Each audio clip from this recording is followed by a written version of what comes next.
Hello everyone, today is Tuesday, November 10th. As always, I'm your host for Collectibles and Coffee, Edward Nguyen. Again, I don't have a beverage with me today, but today we're going to look at something a little bit different than what we normally do. We're going to be looking at numismatics and coin collecting. So this is kind of an odd thing. Bringing it up, I think, is a little bit relevant. There is value in coins. We know this. Coin collecting is one of those hobbies that people do partake, people do enjoy. And I think it would be foolish not to touch on these. There's been some chatter about things that people have purchased in the past few days. That's something I'll get into a little bit later in the video. But this isn't something that I'm super familiar with. I've done my research. I did a bit of research writing this video. So I'm going to talk about very, very basic stuff. Very, very straightforward, just as a way to get your feet wet. And I'll introduce some things that I think are worth buying that do fall technically in the realm of collectibles, and in some capacity it does translate to other aspects of the market. So with that, let's hop right in. So what is numismatics? In short, numismatics is the study and collection of currency. Usually currency, we think about coins and paper money, but there are monetary tokens. There are other ways that people have used as means of storage of money in the past. Numismatics is just generally an all-encompassing description for the study and collection of these. One part of numismatics is simply coin collecting. People like to collect coins, and by collection, people do collect paper money and currency as well. To be able to tie us in with the rest of what we do, and the question that usually comes up the most, simply speaking, is collecting coins a sound investment? And this is one of those things that, from doing my research, it would seem it is. Very basically speaking, when you think about coin collecting, when you think about numismatics, there is a much deeper history. Coin collecting is not something that has started to trend recently. People have been collecting coins for probably hundreds of years. Very powerful, wealthy people have collected coins. This is just one of those things that, for most of us, for normal people who don't have 7, 8, 9 figures worth of wealth and net worth, we collect things like trading cards, Pokemon cards, Magic cards, Legos, various things I've talked about on the channel. But for people who have more money, they do look at, they're really fundamentally no different than us. They're fundamentally no different than looking at things that you can put your money into that will grow and appreciate in value over time. They're assets. Obviously, when you have that kind of money, being able to spend hundreds of thousands of dollars or $1 million on coins, these are things that haven't been done before. This is one of those things. It's a different tier of assets. It's a different tier of collecting, but fundamentally, many of the same principles do apply. And for what it's worth, if this is something that you're interested in, if this is something that you do want to pursue further, there is room for people who have a limited budget, who do collect more casually, who do look at it on a much smaller scale. You don't necessarily need tens of thousands, hundreds of thousands, millions of dollars to be spending on big coins, rare coins, some of the more premium ones. But the fact that coin collecting has been around forever, we're talking about coins that are hundreds of years old, versus when we think about the oldest Magic cards, when we think about the oldest comics. The oldest Magic card, 1993, 27 years old. Some of the oldest comics from the golden eras, we're looking at the late 30s until about the 50s. We're looking at 70, 80, 90 years. Coins, a lot of the most premium coins do have a much longer age. They've been around longer. They have a much richer, deeper history. Usually coins are also tied in, part of their value is tied into the political state at the time, the economic state of the country at the time. So depending on where you're from, maybe you collect coins from your country of origin. All these different things really create a very deep and rich culture that is going to be something that will make coin collecting an evergreen hobby for people. If we compare that to Magic, to Pokemon, is it likely that these will die and fade away? It is possible. It is infinitely more possible because in the grand scheme of things, 20 years, 25 years for Pokemon next year, in the context of age and collectability, is virtually nothing compared to coins. How many people have invested in coins, how much money people spend on coins. It's barely a scratch on the surface. So this is something to consider when you're thinking about coin collecting. I realize that, myself included, most of us out there who think about people who collect coins, we think about people from the older generation. Usually we associate them with boomers, what have you.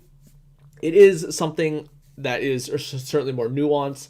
Generally, most people, like you and myself, most likely, it's a different generation. It is something that is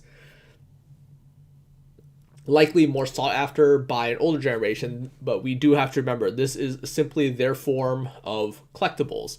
What they grew up with, what they had access to at their age, when they would think back to what I collect when I was young, you would see probably more of them be into coin collecting, stamp collecting. A lot of these hobbies that we do generally associate with older people as opposed to us. But it is important to not dismiss it. It is important to be open-minded. It is important to know that there is value in coins. It is something that has room for everyone. It doesn't matter if you're young or old. It doesn't matter if you're just starting out or if you're an investor, deep pockets, can't afford to spend big money on them. There is something there for everyone, and that is what makes it worth looking at.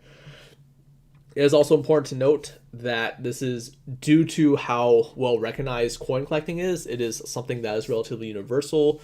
Coins have appeared on the big auction houses around the world. Sotheby's, Christie's, Heritage Auctions. These are just among a few of the many auction houses that have really made them available for sale.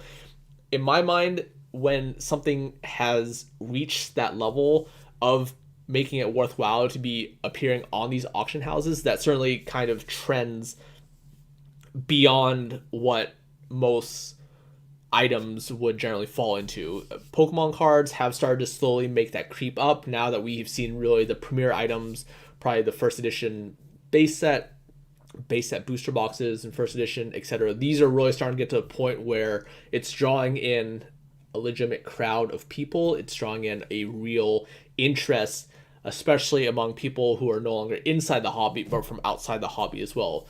So when you have the big money coming in, when you have more eyes on it, that's really when it gets to that point. Coin collecting has far, far, far transcended beyond that point. I believe the single highest auction for coins that's ever ended was $10 million. There have been quite a few sales in coins that have been over $1 million.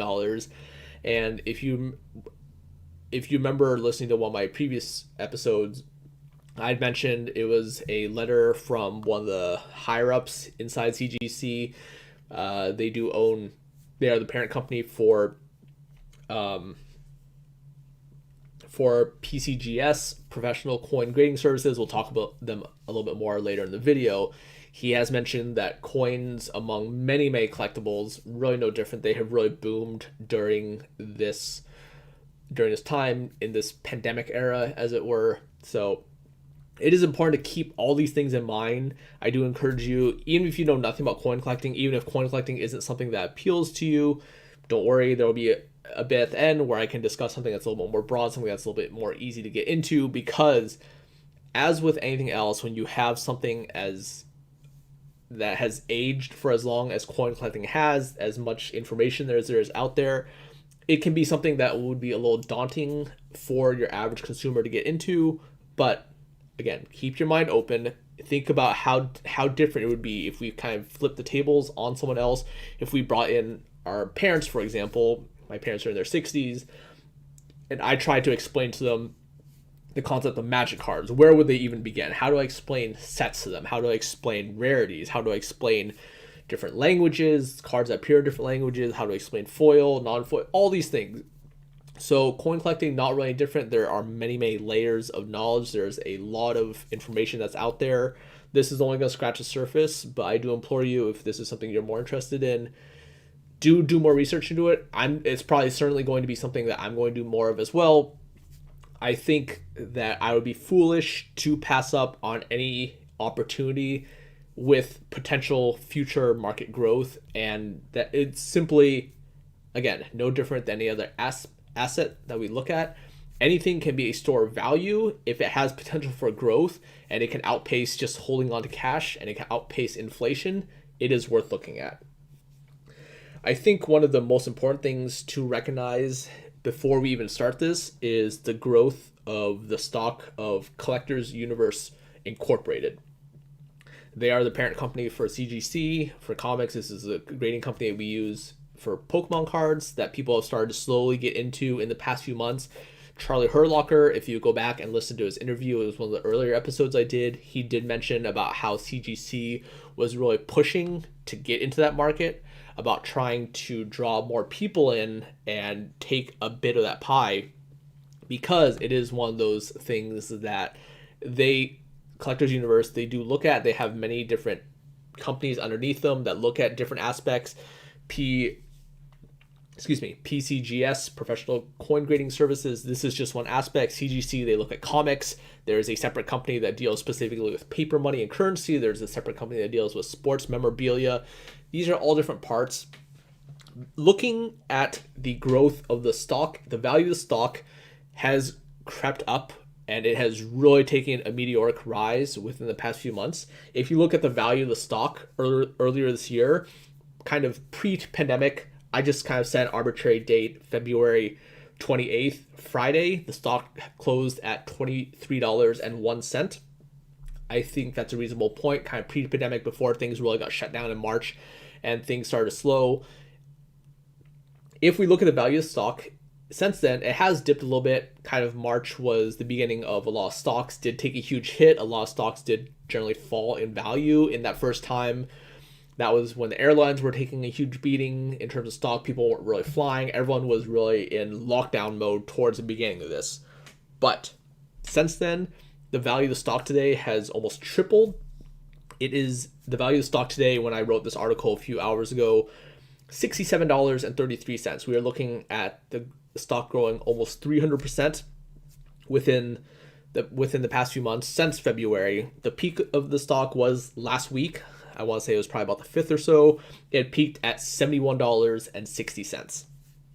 This is something that's worth looking at, because this does reflect the general theme and is consistent with what is happening in the rest of the collectible market. There's more people getting into collectibles. People have more income that they can afford to spend. We've mentioned it countless times on this series, on these different episodes that I've done. When people have more disposable income and people aren't spending money on things that they would have had to do in their normal everyday lives pre-COVID, if people are working from home, people are saving money naturally by not having to go out and spend money on gas. If people aren't going out to restaurants and eating, if people aren't spending money on vacations, on traveling, it opens up a new range of disposable income that they may not previously have had before. And it's what's causing people to go out and be spending money on their collectibles. And this generally applies to everyone.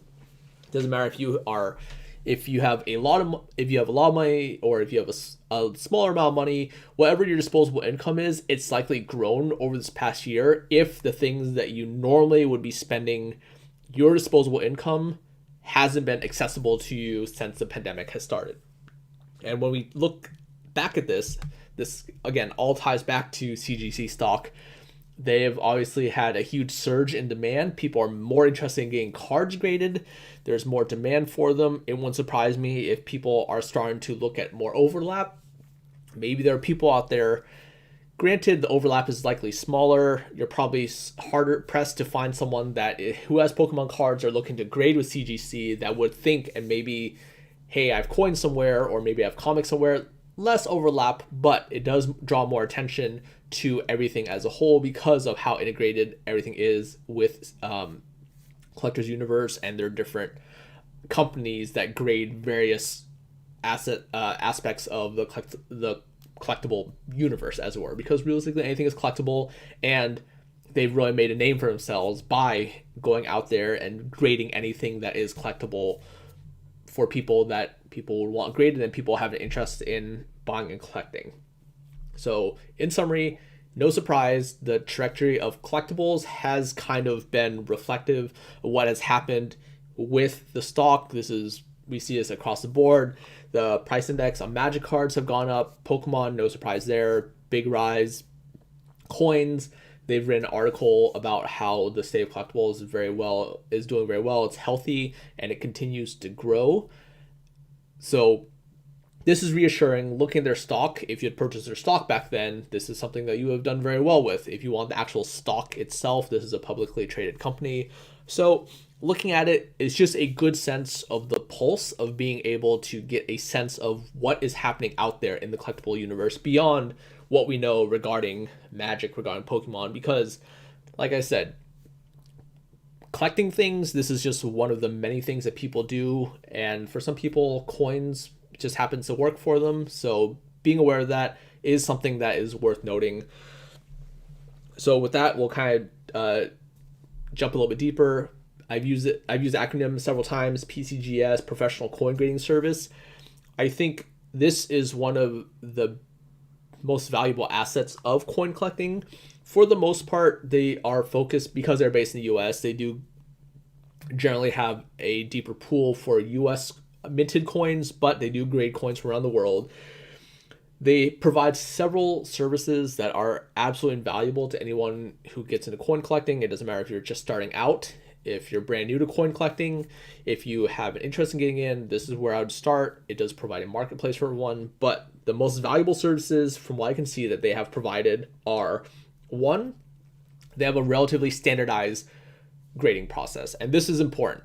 I think there are some issues with the different grading companies that we all look at for Magic, Pokemon, because there's no universally accepted standard. We look at Beckett, we look at PSA, we look at CGC now, SGC, all these different grading companies out there. They do kind of serve the same thing, but it becomes more clear that their conditions and the grades that they set don't necessarily translate across the board. A PSA 10, my opinion only, my observation, this is not fact, but I've noticed that PSA 10s are generally a little bit easier to get compared to getting a Beckett 10, and I've only recently looked at a CGC 10 that people had posted for sale. It does seem CGC is the strictest grader, Beckett is probably the second, and PSA is probably the most lenient. I've heard reports of people saying that they opened up their PSA 10 cards that were grade PSA 10. They tried to submit them to Beckett. They didn't come back as 10. They came back as a 9.5, as a 9. There is definitely variation, and I think part of this is the fact that it is subjective.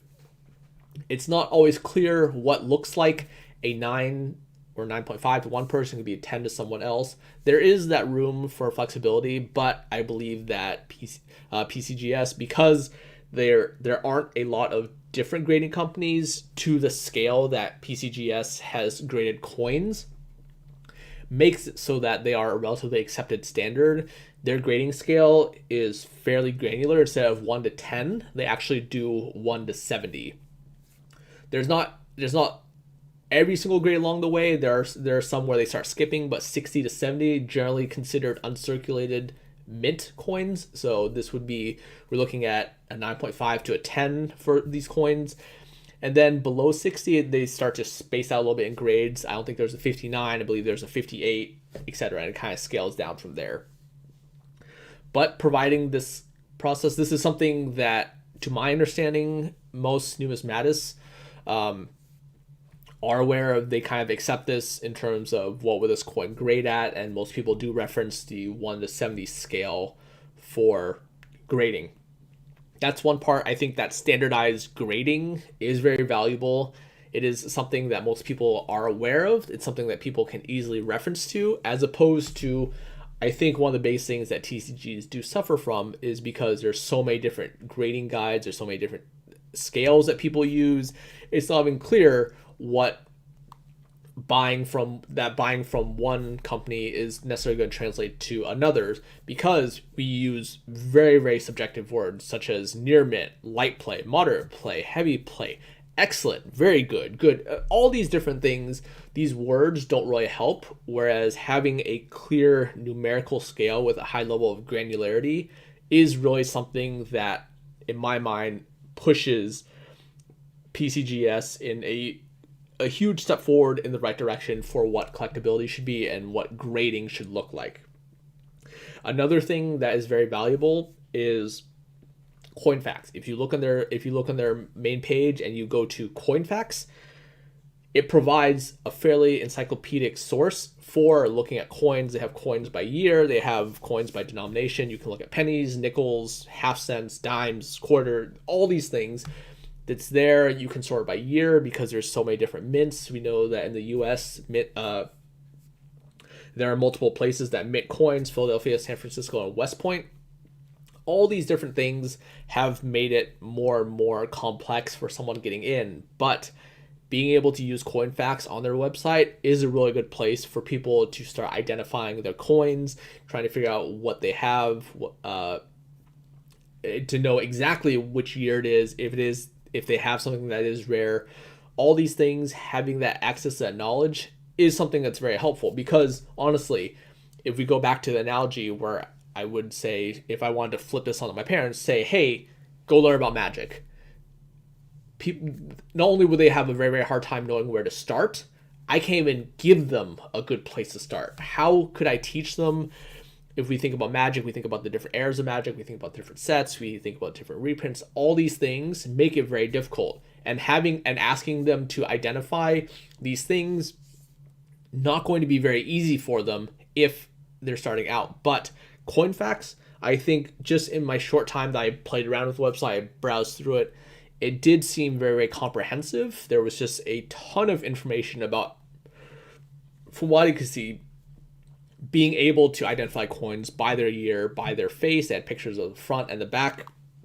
Very easy to tell, simply because they have been there for so long, because they have standardized the grading process, because they have all these things. It makes it very accessible to use your website and zoom in on the information that you need.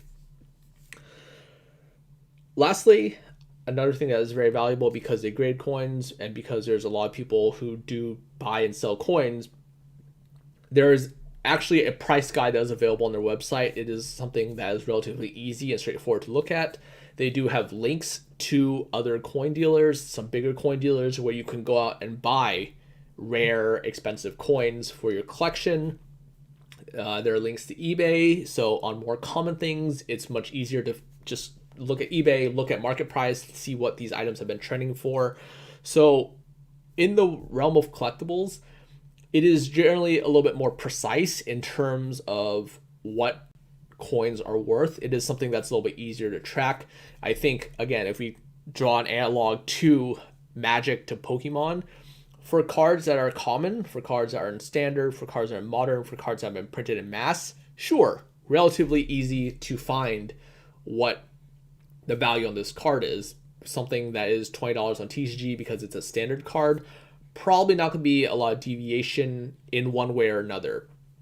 But when you start looking at some more obscure things that are a bit more esoteric, it's hard to find price histories on them because we don't see them as much. Trying to find the price on graded beta cards that aren't super common. Maybe you want a graded beta uncommon that's a 9.5 that has a low pop report, but we haven't seen a sold. That's when it gets difficult. The thing that's different about coins is, because there are so many more coins minted over a period of time, because they have a much more granular grading system, you can generally find what the history has been on these coins, because coins generally much larger pop reports. People are submitting a large number of coins in for grading at a time. So because they've done this for longer, and because more people are likely to come to them with their coins for grading, it makes it much more likely that at some point they will have tracked that sale, or they can find a dealer who has access to a coin to help provide that frame of reference for that price. Again, a little bit different from our collectible kind of realm that we're used to, Pokemon, Magic, especially the Pokemon right now. A lot of people really hard time trying to figure out what their cards are worth, what grade their card, if their card gets this grade, how much does it sell for, etc. These things have really made it very, very difficult for new collectors, for new investors who are coming into the Pokemon industry to buy, to transact, because that data isn't there. It's not centralized anywhere. There's no good solid source. I've mentioned that I've used Pokemon Price before. I think that is a very, very valuable tool. Having that base, having that centralized source for this data is something that is very valuable. And I think that, again, PCGS does an excellent job of having that data that's open, that's available to people.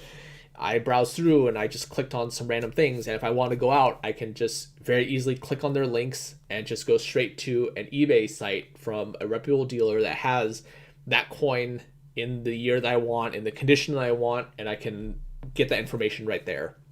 I think that is something, again, Magic, Pokemon does struggle to deal with. So it would be nice if we had that in the future. Again, Pokemon Price, great step in the right direction. It is something that I wish we could look at in Magic and kind of expand a bit more. So lastly, we'll kind of touch on bullion as investments. That's kind of probably the more where all this is leading up to. This is probably the meat of what I want to talk about today. So bullion, if you aren't aware, bullion is simply a precious metal, gold, silver, platinum, palladium, copper, what have you. It's varied over time. Copper obviously not as valuable as some of the other ones, but bullion is simply these coins being reshaped into various things. Coins, you have coin that exists as bullion, but sometimes you see them more frequently as ingots or bars. We know just kind of in our fantasy about what a bar of gold looks like, and we've seen this in movies where people are trying to rob a gold vault, steal the gold inside the vault. These are all things that we're familiar with. That's what bullion is. I think looking at as an investment angle, this is probably going to be where most investing lies. This is probably going to be something that is going to be most familiar to a lot of us. The reason I want to touch on this is because recently, for people who aren't aware, the US Mint, they do sell bullion. They do sell bullion coins. They don't actually sell bullion bars or ingots. Usually those are minted by various companies that do melt the precious metal down and reform that into their bars, and they stamp them, they shape them to guarantee that it's within a very precise weight and it contains a very precise amount of the precious metal inside. That being said, as I mentioned, the US Mint, they do sell bullion. If you look on their website, you can see you're able to buy some of these things direct from them. The American Silver Eagle is the official bullion coin of the US. It is something that is relatively universal. Most people are aware of it. ASE is the acronym for it. If you say ASE, if you go to a coin dealer and you say ASE, they'll immediately know what you're talking about.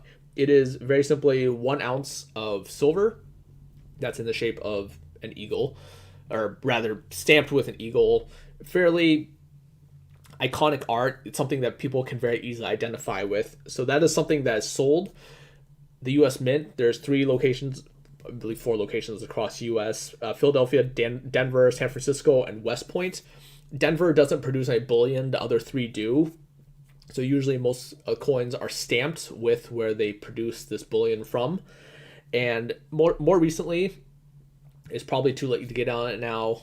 I realized I probably should have made this video a little bit in advance for people who want to know about this, but very recently, the US Mint, they released a fairly limited run on these coins that celebrated the 75th anniversary for the end of World War II. These coins basically sold out instantly. There are reports that the website, it crashed. There were multiple issues of people not being able to check out. I believe I saw somewhere that reported that the US Mint supposedly saw the highest volume of traffic they have ever seen, of people trying to get in, trying to get on, and trying to buy these coins, these V75 coins, as it were. Most of them fairly straightforward. There's a silver, just an American Silver Eagle ASE variant of this coin that does have the V75 stamp on it. And then there's a gold version. Same idea, very, very limited runs.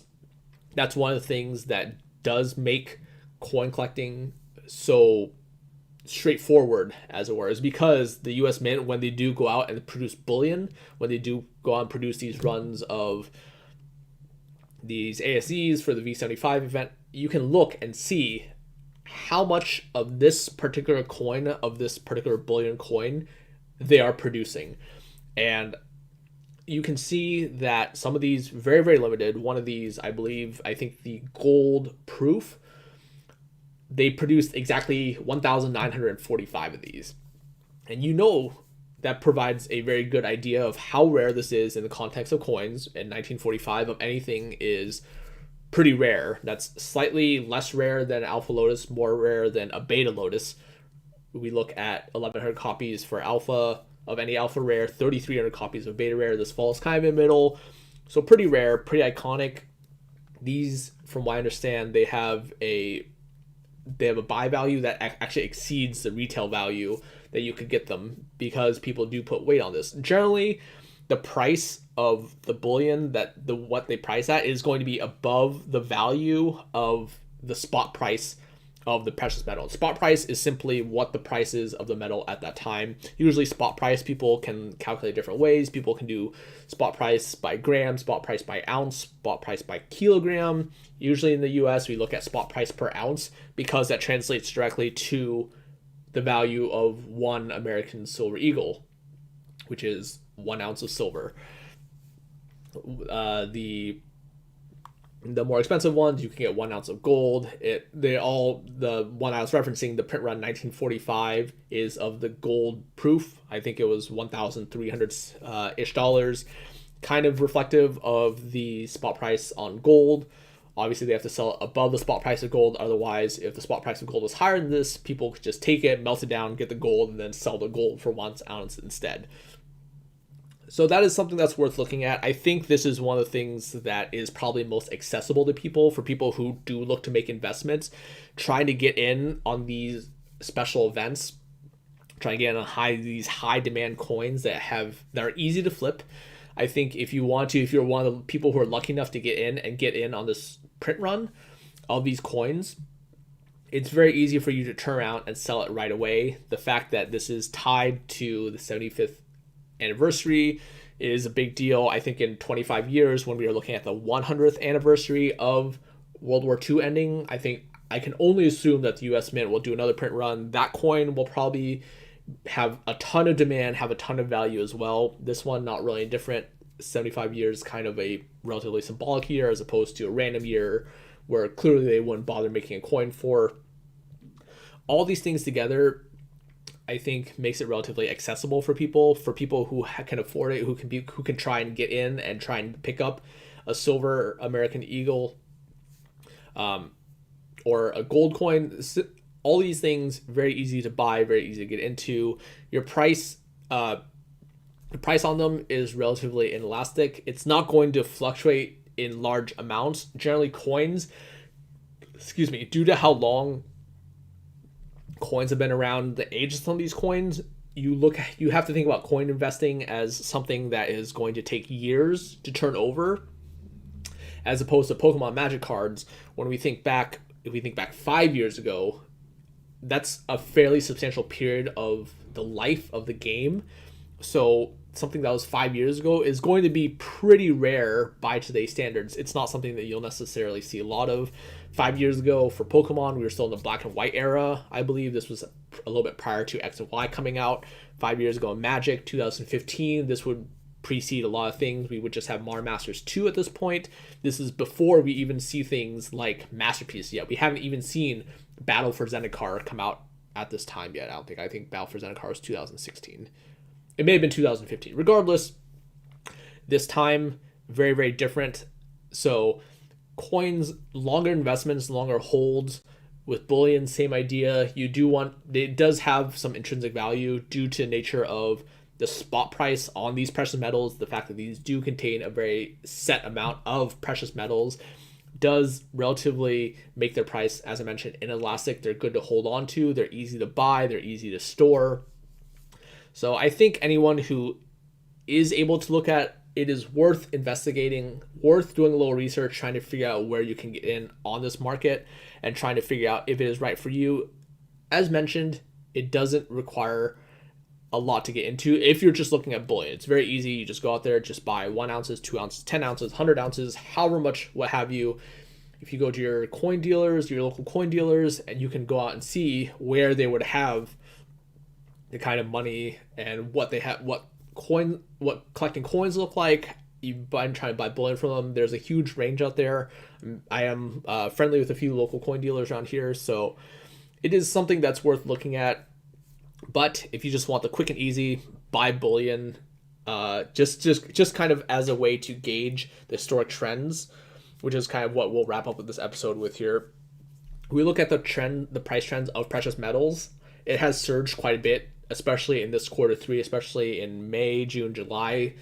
Precious metals really started to climb. If you actually look at the historic price on silver, the prices this year, especially where silver is right now, we actually haven't seen these prices since like 2013, because 2013, 2019, silver was kind of at a low. It's kind of dipped and it remained relatively stable, but now where silver is actually completely crushing that price.